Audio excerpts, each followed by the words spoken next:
On Mohari Devi Tapadia Girls College YouTube channel.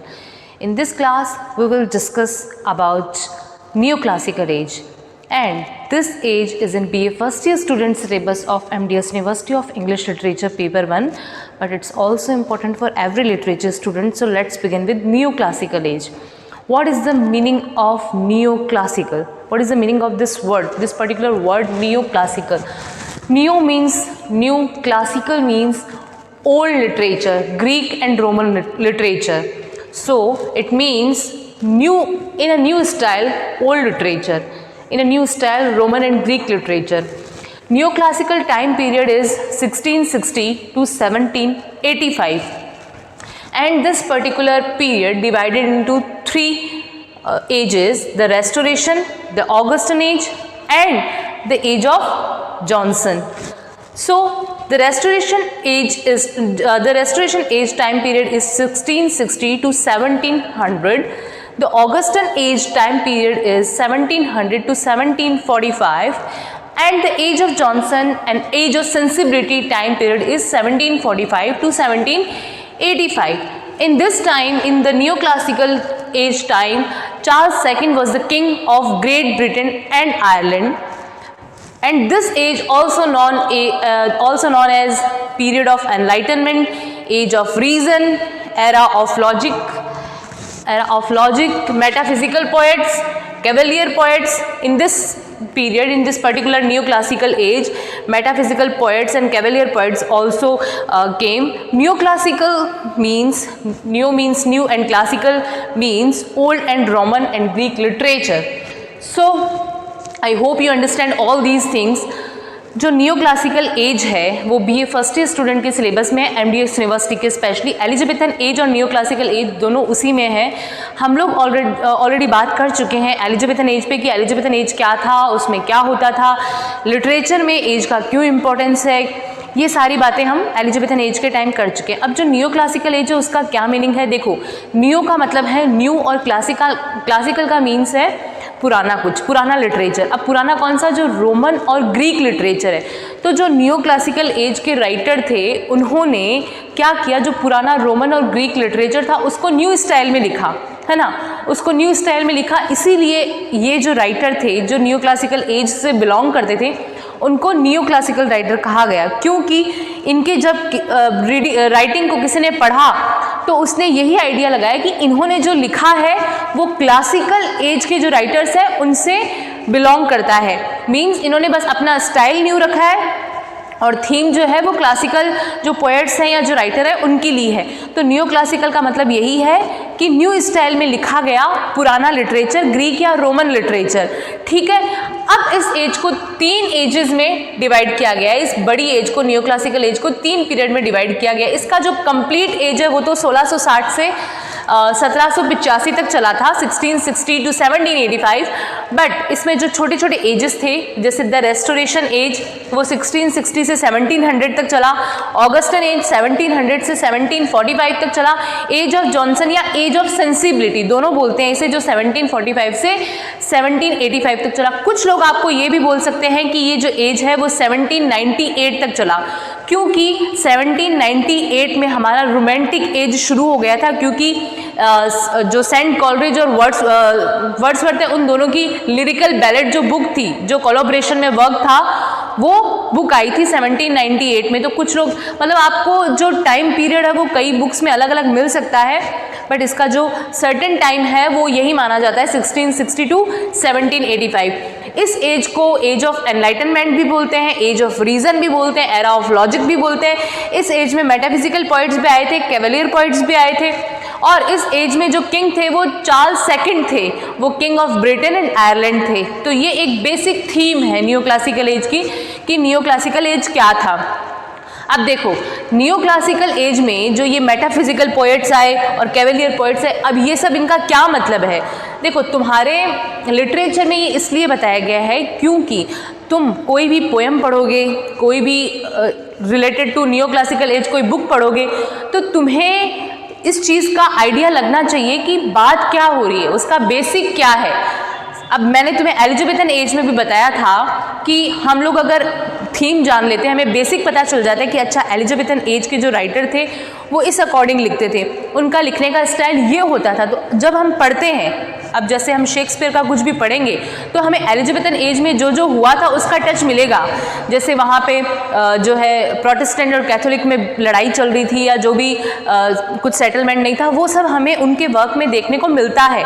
तो ऐसे ही new classical age में जो चल रहा होता है वो न्यू क्लासिकल एज के जो राइटर हैं, पोएट्स हैं, उनकी पोएम में, उनके वर्क में हमें देखने को मिलता है। और हमें उसका आइडिया तभी लगता है जब हमें बेसिक पता हो। ठीक है, हमें अगर पता ही नहीं है कि राम कौन है तो हम रामायण को कैसे समझेंगे, राम कहाँ से बिलोंग करते हैं, उनके फादर कौन थे, उनके मदर कौन थे, तो हम ये सब जब इनके बेसिक को नहीं जानेंगे तो हमें रामायण भी समझ में नहीं आएगी। तो इसीलिए ये जो एजेस हैं वो हमें बताए जाते हैं, इनके बारे में बताया जाता है कि ये, इसीलिए हमारे सिलेबस में ये होता है कि आप पहले थीम समझो, कि जैसे आपने न्यू क्लासिकल एज समझ लिया तो अब जो न्यू क्लासिकल एज के जो भी राइटर हैं आप लोगों के सिलेबस में, या जो भी पोएट्स हैं, वो आपको ईजिली समझ आ जाएंगे, आपको पता चल जाएगा कि ये इस एज से बिलोंग करता है तो इसका लिखने का स्टाइल ये होगा। अब जैसे न्यू क्लासिकल एज में आपके मेटाफिजिकल पोएट्स दे दिए, तो मेटाफिजिकल जो पोएट्स हैं उनका एक अलग स्टाइल है लिखने का, वो एक अलग मेटाफिजिकल स्टाइल में लिखते हैं। ये क्या होता है मेटाफिजिकल, इस पर मैं स्पेशली वीडियो बनाऊंगी क्योंकि आपको ऐसे समझ नहीं आएगा।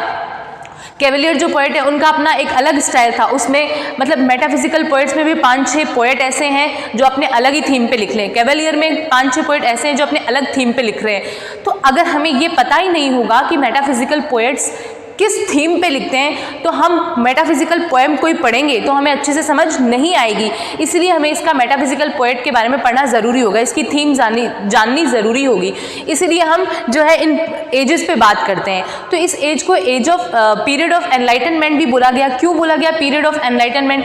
क्योंकि जो लोग जैसे बिलीव कर रहे थे, किसी भी ब्लाइंड फेथ कर रहे थे, तो उन लोगों का एनलाइटनमेंट हो गया, उनके माइंड में रीज़न आने शुरू हो गए, वो लॉजिक लगाने लग गए चीज़ों के पीछे। मीन्स अब जो है लोग थोड़े इंटेलिजेंट होने शुरू हो गए, उनको लगने लग गया कि हर बात के पीछे रीज़न, कोई ना कोई रीज़न होगा, इसके पीछे क्या लॉजिक है, इसके पीछे क्या रीज़न है।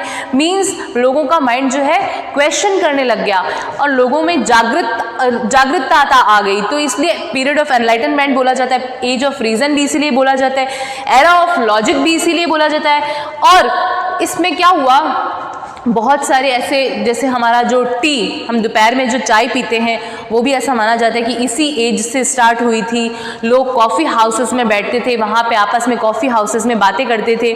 तो ये सब इस एज में चल रहा था। एक बार मैं थोड़ा सा आपको रीड आउट करके बताती हूँ, आप समझ जाएंगे।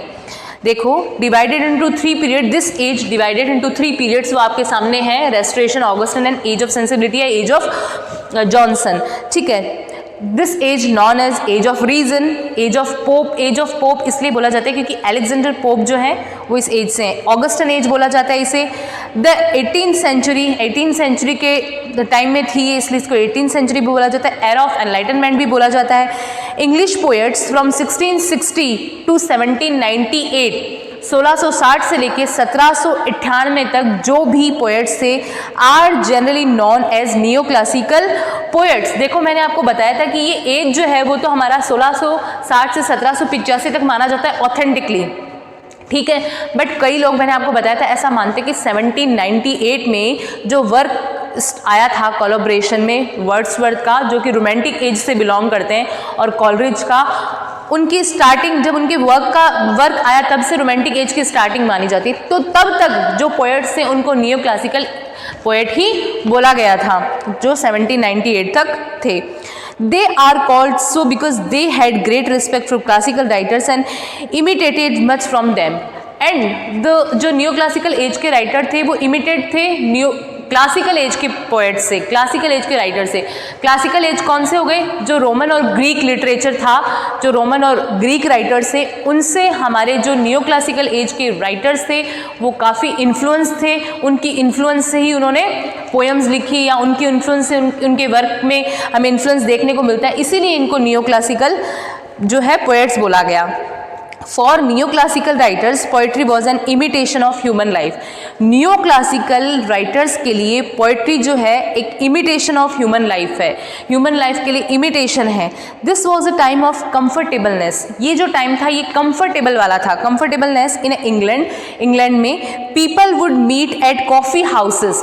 पीपल जो है वो कॉफ़ी हाउसेस में मिलते थे to chat about politics among other topics, और वहाँ कॉफ़ी हाउसेस में मिलकर वो बात करते थे पॉलिटिक्स पे, लिटरेचर पे, आर्ट पे। मीन्स ये थोड़ा जो कंफर्टेबल वाला एज था, इसमें लोग थोड़े मतलब आप बोल सकते हैं कि स्टैंडर्ड में आ गए थे। वो कॉफ़ी हाउसेस में मिलते थे, वो चिट चैट करते थे, जो टॉपिक चल रहे होते थे like politics, like literature, art and music, इनके बारे में बात करते थे। And sometimes drink a new warm beverage made a chocolate, और कई बार वो चॉकलेट का कुछ ड्रिंक भी, मिल्क शेक कुछ पीते थे। It was also the beginning of the British tradition of drinking afternoon tea. इसमें भी क्या हुआ, it was also the beginning, ऐसा माना जाता है कि ये शुरुआत मानी जाती है of the British tradition of drinking afternoon T, जो आफ्टरनून टी पी जाती थी कब, जिस टाइम में दोपहर के टाइम में, वो उसकी बिगनिंग मानी जाती है। And it was the starting point of the middle class, and because of that more people were literate. और इस एज में मिडिल क्लास का एज स्टार्ट हो गया था। अब इसमें ऐसा नहीं था कि या तो बहुत ज़्यादा एरिस्टोक्रेटिक फैमिली होगी या बहुत ज़्यादा पुअर फैमिली होगी, ऐसा इसमें अब नहीं रहा था। अब इसमें मिडिल क्लास के लोग भी आने लग गए थे, तो मोर पीपल वर लिटरेट, तो और ज़्यादा पीपल पढ़े लिखे बन गए थे। मीन्स यहाँ मैंने बताया आपको कि थोड़ा सा स्टैंडर्ड आ गया था एज में, ज़्यादातर लोग पढ़े लिखे मिल गए थे, कॉफ़ी हाउसेस में बैठते थे, चिट चैट करते थे टॉपिक्स के बारे में, क्योंकि age of logic, age of reason, age of enlightenment, इसको इसीलिए बोला गया है कि लोग थोड़े इंटेलेक्चुअल होने लग गए थे, वो पढ़ने लिखने लग गए थे, वो जो है अपने क्लासिकल राइटर्स हैं उनकी बुक्स को पढ़ते थे, तो उनमें थोड़ा सा एनलाइटनमेंट आ गया था। Men and women commonly wore wigs, इस एज में ज़्यादातर जो मैन एंड वुमेन है कॉमनली वॉर विग्स पहनते थे। And being clever and witty was in vogue, और बहुत ज़्यादा विटी होते थे, हाजिर जवाबी होते थे, क्लेवर होते थे, चतुर होते थे। मीन्स अब भोले भाले लोग नहीं रहे थे न्यू क्लासिकल एज के टाइम में, क्योंकि वो थोड़े से स्मार्ट हो गए थे। Having good manner and doing the right things particularly in public was essential, उनको अब पब्लिक में गुड मैनर करना आ गया था, पब्लिक में उनको बात करना, बैठना, उठना आ गया था। अब वो थोड़े स्मार्ट बन गए थे, उनको पता चल गया था कि पब्लिक में कैसे बोलना है, कैसे बात करनी, कैसे मतलब उनको जीने का सलीका आने लग गया था न्यू क्लासिकल एज में। It was a time too of British political upheavals as 8 monarchs took the throne। ठीक है, अब इसमें क्या है, It is also a period of conscious self-awareness. People looked at themselves and kept asking, "Am I playing my role correctly?" अब लोगों में थोड़ा सा, जब जैसे पहले कोई ड्रामा वगैरह प्रेजेंट करते थे, लोग खुद पे कॉन्शियस नहीं होते थे, है ना, खुद को अटेंशन नहीं देते थे। पर इस एज में आने के बाद लोग खुद को अटेंशन देने लग गए, खुद के बारे में क्वेश्चन करने लग गए, क्या मैंने ये रोल सही प्ले किया है। अगर वो कहीं प्ले करते थे, कुछ ड्रामा प्रेजेंट करते थे, तो खुद को लेके उनमें आप बोल सकते हैं कि थोड़ी सी स्मार्टनेस आ गई थी, खुद को लेके वो पूछने लग गए थे लोगों से। It is also a period of conscious self awareness आ गई थी उनमें, है ना, इसको हम बोलेंगे सेल्फ अवेयरनेस, कि वो खुद के बारे में जानने लग गए थे। पीपल लुक्ड एट देमसेल्व्स, खुद की तरफ देखने लग गए थे, एंड केप्ट आस्किंग, और क्वेश्चन करने लग गए थे, am I playing my role correctly, क्या मैं अपना रोल प्ले कर रहा हूँ करेक्टली, वो चाहे प्रेजेंट, चाहे किसी आप बोल सकते पोडियम पे हो या फिर लाइफ में कोई उनका रोल प्ले हो। तो ये जो है हमारा न्यू क्लासिकल एज का बेसिक थीम था। अब इस पर मैं दूसरा वीडियो बनाऊंगी तो आपको डिटेल में समझाऊंगी कि लिटरेचर में इसका क्या यूज़ था।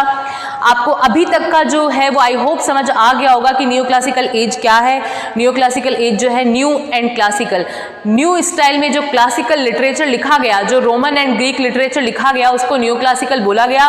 1660 से 1785 तक ये चलता है। इसको 3 और अलग अलग भाग में डिवाइड किया गया है, the restoration age, the Augustan age, the age of Johnson. Charles second इस टाइम जो थे वो किंग थे कि ग्रेट ब्रिटेन के और आयरलैंड के। इस पीरियड को एनलाइटनमेंट पीरियड बोला गया, एज ऑफ रीजन बोला गया, एरा ऑफ लॉजिक बोला गया। इसी एज में मेटाफिजिकल पोइट्स आए, कैवलियर पोइट्स आए, और इस एज में लोग थोड़े से स्मार्ट बन गए थे, सेल्फ अवेयरनेस हो गया था उनमें, खुद के बारे में सोचने लग गए थे। कॉफ़ी हाउसेस में बैठकर पॉलिटिक्स या आर्ट पे या म्यूज़िक पे चिटचैट करने लग गए थे, क्योंकि उन्होंने क्लासिकल लिटरेचर पढ़ा था, वो इंटेलेक्चुअल हो गए थे, उनमें थोड़ा कॉन्शियसनेस आ गया था, कैपेसिटी ऑफ थिंकिंग आ गई थी, सोचने की क्षमता आ गई थी, अच्छे बुरे का उन्हें पता चलने लग गया था। और ऐसा माना जाता है कि जो आफ्टरनून टी है ब्रिटिश में, वो भी इसी टाइम स्टार्ट हुई। तो इट्स मतलब जो ये एज है वो एक अच्छा एज माना जाता है। अब लिटरेचर में इसका क्या यूज़ है वो हम नेक्स्ट वीडियो में बात करेंगे। आप ये जो भी है आप इसका स्क्रीनशॉट ले लेना। Thank you.